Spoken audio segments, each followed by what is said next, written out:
მოსკოვში ქართველი ახალგაზრდის მკვლელობას ეხმაურება ცნობილი მომღერალი დიანა ღურცკაია. ხელოვანი დღეს მის სასამძიმებლად თავად იმყოფებოდა გარდაცვლილი ეդვარდ ღურცკაიას ოჯახი, სადაც განაცხადა, რომ მკვლელობა ეთნიკურ ნიადაგზეა ჩადენილი. მომღერლისათვის შემაშფოთებელია მსგავსი ტენდენცია რუსულ მილიციაში. დიანა ღურცკაია რუს სამართალდამცველებს მიმართავს და რათა მოხდეს მკვლელობის ჩამდენთა დაშლა და აღიკვეთოს მსგავსი ფაქტები. ღურცკაიას მკვლელობას ქსენოფობია დაფასებს საქართველოს საგარეო უწყებას. დღეს ცნობილი ხდება, რომ მოსკოვის სასამართლომ მკვლელობაში შეჭმიტანილი იბრაგიმოვის დაკავებაზე შუამდგომლობა დააკმაყოფილა.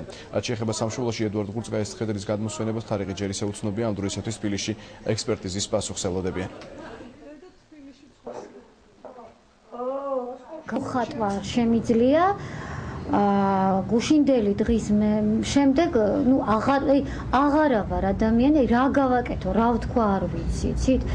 ამაზრზენი სიტუაციაა და ამ სიტუაციას უნდა მოეღოს ბოლო. ეს არის ნაციონალური საკითხი. რა უნდა გაეკეთებინა ამ ბავშვს? ამ 19 წლის ბიჭს, რომელსაც სიცოცხლე უნდოდა. დღეს თუ მე გავჩუმდები, ხვალ თუ ვიღაცა გაჩუმდება, ზეგ თუ კიდევ ვიღაცა გაჩუმდება, უარესი იქნება. Вообще, конечно, пьяные милиционеры могут избить и убить любого. სამწუხარო ფაქტი მოხდა. ნასვამ მდგომარეობაში მყოფმა რუსმა პოლიციელებმა ახალგაზრდა ქართველი ბიჭი მოკლეს. ვაღიარებ, რომ მოსკოვში ნამდვილი ქსენოფობია. არიან ასევე ნაცისტებიც, რომლებიც საშინლად უსწორდებიან ჩამოსულებს. მათთვის მნიშვნელობა არ აქვს პიროვნება, რომელი ქვეყნიდანაა. ჩვენი ორგანიზაცია გმობს ასეთ ფაქტებს. სწორედ მსგავსი შემთხვევები ერთ-ერთი მიზეზი არის, გამოც ქართველები რუსეთს ტოვებენ, თუმცა მეზობელი ქვეყნიდან წამოსვლის გადაწყვეტილებას განსაკუთრებით დიდი რაოდენობით მოქალაქეები 2008 წლის აგვისტოს ომის შემდეგ იღებენ. თითოეული მათგანი სამშობლოში დაბრუნებას რუსეთში ქართველებისათვის შექმნილ გაუსაძლეს პირობებს უკავშირებს, რა ვითარებაში ცხოვრობდნენ ისინი მეზობელ სახელმწიფოში და რა შეიცვალა ქართველებისათვის აგვისტოს ომის შემდეგ. ნახეთ ორად გაყოფილი ოჯახების ისტორია ნინო შურღაიას სიუჟეტში. შემიძლია ჩავიდე წელიწადში ერთხელ კი, რა თქმა უნდა, სკოლა იქ დავამთავრე, მეგობრების მყავს. მაგრამ სამუდამოდ მან დაბრუნება, ეს არის ძალიან დიდი სისულელი. მოსკოვში გატარებული წლები ახლა მხოლოდ ამ ფოტოებიდან ახსენდება. ისიც იშვიათად.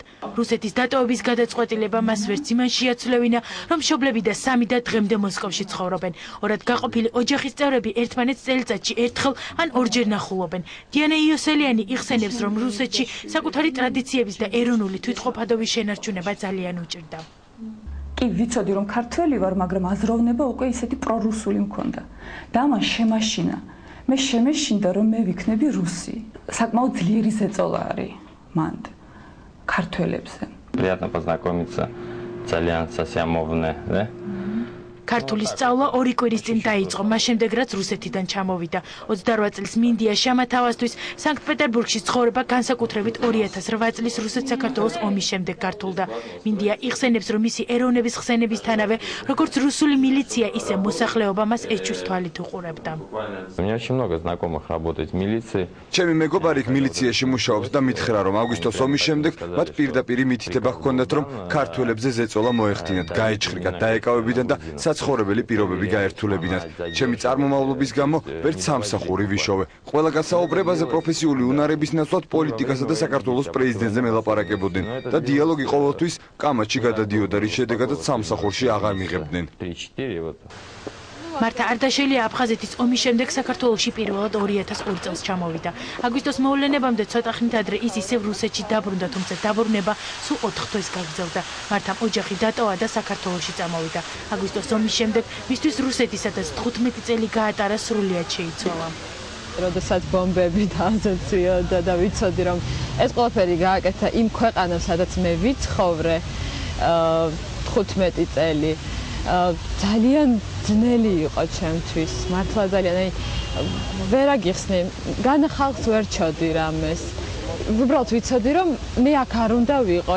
ქსენოფობია რუსეთისთვის უცხო არ არის. ბოლო 5 წლის განმავლობაში განსაკუთრებით გახშირდა კავკასიელების და მათ შორის ქართველების შევიწროების, დევნის და მკვლელობის ფაქტები. ყველაზე არაადამიანური მეთოდით რუსეთის ხელისუფლებამ ქართველები 2006 წელს სატვირთო თვითმფრინავებით გამოაძევა. ეს ფაქტი საკმარისი აღმოჩნდა იმისათვის, რომ რუსეთი საკუთარი ნებით კიდევ ბევრ ქართველს დაეტოვებინა. ეს პროცესი დღემდე გრძელდება. არა, ჩვენი ქვეყანა. უნდა წავიდეთ სულ ყველა აქედან.